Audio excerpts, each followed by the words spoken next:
What's up, guys? Today I got a good one for you. We are going to roast a little bit of this hot dog with a ring simulation of what it would be like if you grounded your wedding ring out while you were working on a truck. So I want to tell you guys a little story first about how this can happen to you. So I want to talk to you just for a few minutes about my hand and why I wear a silicone band and why every mechanic should. There's a thing that happens called grounding your ring out that can be extremely painful and cause a lot of grief in your life, and I'm here to help you avoid that. I heard the stories that since I was 18 about the guys who grounded their wedding ring out or got it hung on a hook getting out of a truck and ripped all their skin off their finger, or the guy that heated it up, and it turned cherry red and he had to pull it off. Well, I never thought that would be me. I was like, you know what, I'll be safe. I'll pull my wedding band off. I'll set it on my toolbox. Each time I'm working on anything electrical, I'll unhook the battery. You can do all those things and still get got. So let me tell you a little bit how it happened to me. A friend of mine was working on an engine, and he had wanted to take the turbo off, and hadn't worked on this particular vehicle before, and he just asked for a hand to get that turbo off, and I didn't even think about taking my ring off, so I stuck my hand underneath the bell of that turbo, and when we got it loose and it started coming down, the starter was actually right below the turbo. Genius guy moment. My ring grounded out, that's lugged to the turbo belt, turned it 3 shades of cherry red. I looked at it, I grabbed it, I yanked it off, burnt these fingers in the process, threw it down, went over to an eye wash station, turned it on, and proceeded to wash my hand off. I don't know if you can see very well, but there's a missing chunk of skin there. There's also a good scar on my pinky from where it was. Went to I believe it was a plastic surgeon, but his job was to help it heal correctly. It did all right. I mean, I get what I deserve. Play stupid games, win stupid prizes, right? But one of the things that I did from that is they've actually come out with these really cool silicone wedding bands. I'll link to them in the description. You should absolutely wear one of these if you're married or just not wear anything at all. It is dangerous. I never thought it would happen to me, but it happened to me. As you can see right there, you can see that burn spot where it welded. This ring right here was on my finger, and it just made the connection.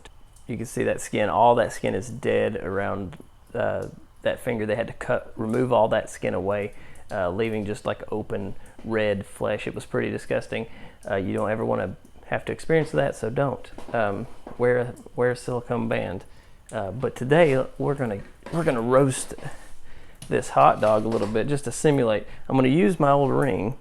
All right, so as you can see here, we got a setup here. I've got a small battery, a hot dog with a ring on it. That's another thing I can't imagine. Like my ring, I would take it off often, so I couldn't imagine if you had a ring that was tight. You know how some guys are, and I've seen some pictures online. It's pretty gruesome. You type in grounded out wedding band and you can see some really gruesome stuff where they burnt all the way around, and it just gets nasty. But I got my fluke. We're gonna do a little testing of the to see what the temperature comes out to be. I got a little battery here. This is just a little guy. It's a 12-volt battery, but it's a small one. And I actually had a starter cable, so that worked out real good, so it can give us enough flow through here. So the weak point will be this smaller wire. We'll get a lot of heat in this wire because in the small bits where I've made a connection, because it's going to look for that path of least resistance. Now, in the case of me pulling a turbo off, the path of least resistance was my ring, because it was the tiny piece of metal between a big piece of metal and the electricity. So as you know, the 12 volts doesn't hurt you when you touch it. It doesn't hurt you when you complete the connection. It hurts you when it goes to find a path to ground, right? And that's the heat that gets you. It's not an electrical burn. They actually had a hard time understanding that at the emergency room that it wasn't an electrical burn, it was a heat burn. So, but yeah, without further ado, we'll just see if this thing's live here. Oh yeah, she's live.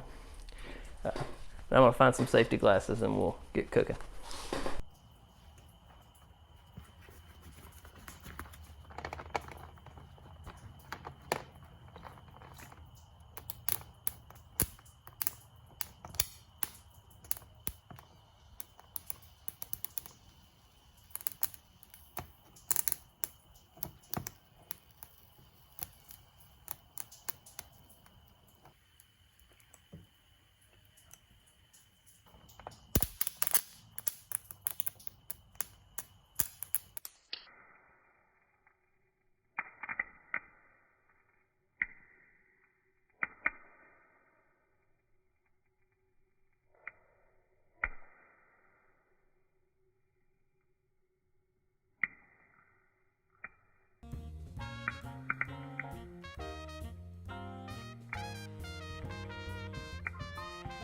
All right, that was fun. So as you can see, we got a burnt dog here. Still pretty warm. I think it got up to pretty much about 300 degrees pretty quickly. What I can see on my fluke here, my fluke's been acting up. I think it got a little hotter than that, but my fluke's not. I think it needs a new battery. But as you can see there, she got a pretty good. And this is a small battery here. Definitely not something you want to experience. Want to avoid that at all costs, and just a wise thing to do. If you don't already, I'm sure a lot of you do already, is don't wear a wedding band or wear a rubber one. Learn from my mistakes. All right, guys, have a good evening.